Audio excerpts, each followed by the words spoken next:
This past Wednesday, an option was provided to my colleagues on the City Council to get it right on public safety. Unfortunately, they chose option number one, to do nothing. They had an option to make sure that the City of Mount Vernon was properly protected by transferring more funds into the fire department to ensure that Mount Vernon is protected. We looked at our budget. We understand that there are some resources available to empower us to move forward, to bring in a full class of firefighters. We're going to keep the promise and redeem the promise that we made to the 5 firefighters, one of which is here with me today, to make sure that we have a full class going into training and will be available to serve Mount Vernon's residents this summer.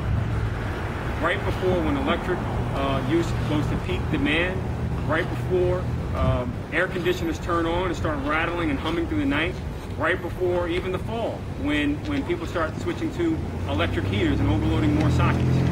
Last year alone, in 2000, this small but mighty firefighter department responded to over 10,000 calls, 50 fires over the course of 2015, and 8,000 medical calls.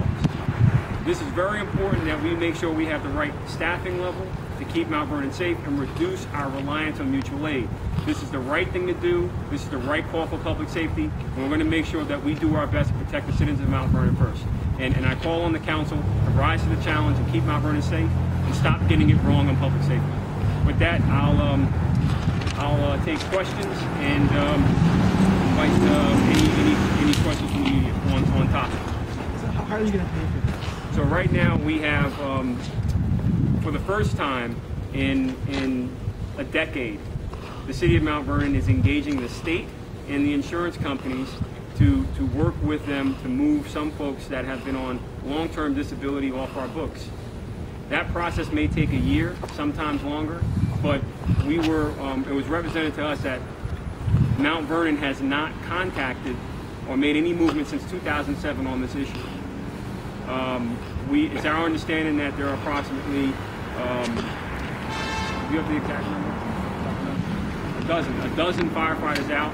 That's representing over $1 million that is tied up right now. And as we move these people through the process, resources will become available. But right now in the budget, we have enough resources available to bring on this full complement, to position us to make sure that we have safety as our first priority here in Mount Vernon. So can you do this without the permission of the council, the board of estimates? Is this saying that you can't change lines or reallocate money without their permission? This is not about changing lines. This is about changing lives. This is about making sure minutes matter. This is about public safety. And as I expressed to my colleagues on the council and the city controller in specific, they're getting it wrong on public safety. They're playing politics. They're playing politics with people's lives. They knew that the city reneged on these 5 firefighters. And they knew and they know that they had the option to do something. They all chose to do nothing. And to me, that's the wrong choice. So we're going to move forward and use the resources we have to make sure we keep Mount Vernon safe. And if they want to play politics, then they can go ahead and play by themselves. So do you need their buy-in before making this decision? Absolutely not. We're going to move forward. We're going to keep Mount Vernon safe.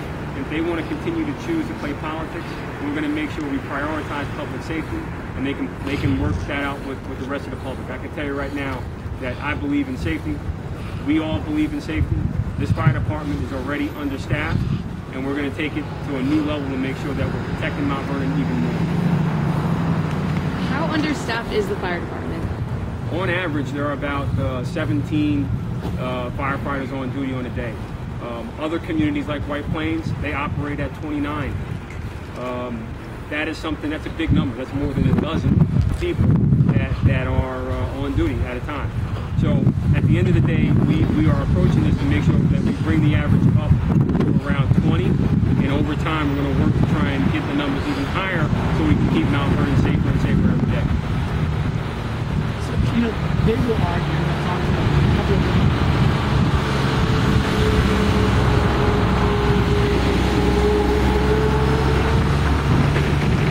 they argue that you opened the 2015 budget, you were part of the decision to unfund these, so now you're going to come back in the new year if this was such a priority, then you should have fought harder for it when the budget was passed in the last year. What's the argument that they're making?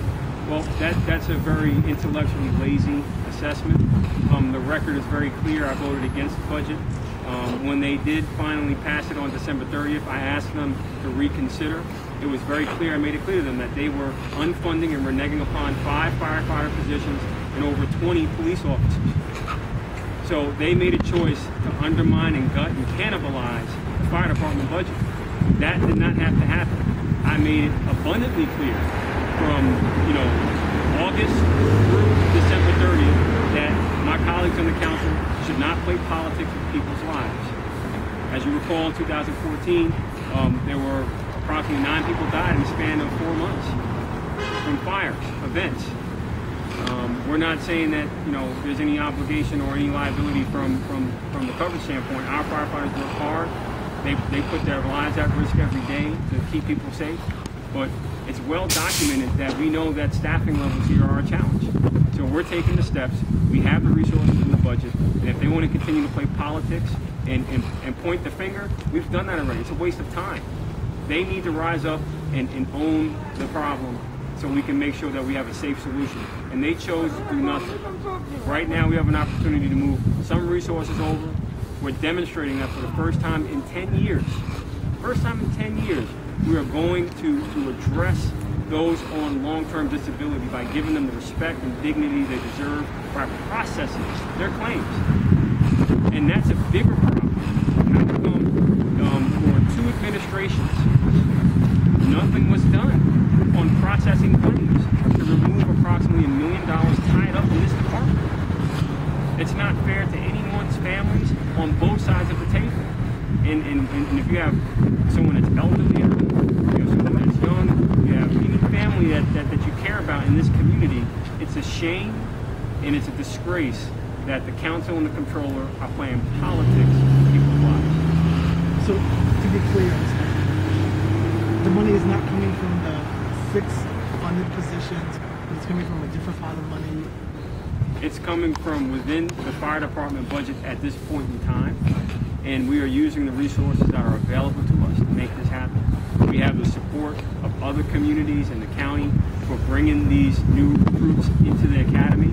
While there may be 6 funded positions, I remind the public there are 5 unfunded positions, and that's the problem.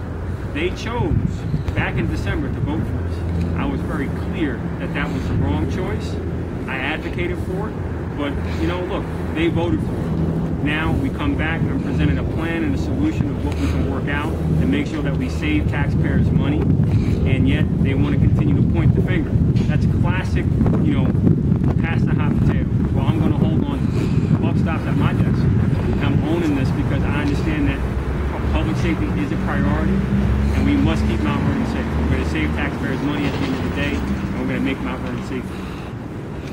On the day that they presented the budget, and you spoke against the budget, Councilman Your Honor Edwards made a comment that you, as a city councilman at the time, had the chance to be a part of the creating of the budget, and you chose not to.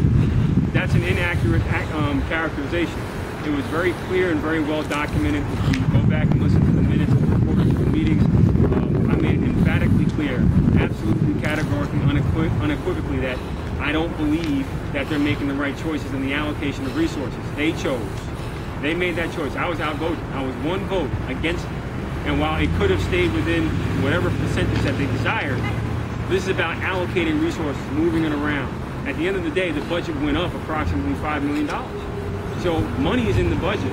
They just decided to move it around to cannibalize the fire department, to cannibalize the police department. And this is just simply wrong for public safety. And the current council got it wrong on Wednesday night. And when I addressed them after standing in their chamber for 3.5 hours, and I addressed them going into 2 o'clock in the morning, debating this issue. And all that they can think about and talk about is trying to pull more money from police, pull other money from fire. This is a public safety value judgment. And to get a bill for approximately $190,000 for work that may not have ever occurred here is just another disgrace. That money should be going into firefighters, not into some contractor's pocket. One last thing. So when you say there's money can be pulled from one line to another line, could you be more specific for the residents? Like, where is this money coming from? There's approximately, this is part of the transparency problem that Mount Vernon has. In the coming weeks, we're going to open the books, and we've discovered that there are approximately $4.5 million set aside for revenue shortages and salary increases that are due to police and fire in specific. What I can tell you is there's a pot of money, $2.2 million at least, in the contingency fund. We're looking for $300,000 as a cash injection to make sure that we have the resources available to better complement and support the fire department. But while we work to make sure we process claims that have been sitting for a decade, that have been tolerated by the council and the comptroller in specific, in my opinion, the dereliction of duty, we're going to make sure that taxpayer resources are saved and better utilized. So right now we have a situation where we're looking for a cash injection to ensure, now this was more of a relief, but we don't need it. They chose to do nothing, and they're getting it wrong on public safety. Any more questions? Is Sal going to have a job when he graduates from the Absolutely. academy? He passes the academy, he has a job, and I want to thank him for his service. I'm real nervous about this. Thank you guys. I thank you for your time in coming, and just know that we're going to fight hard to make sure that Mount Vernon is safer every day. Thank you guys.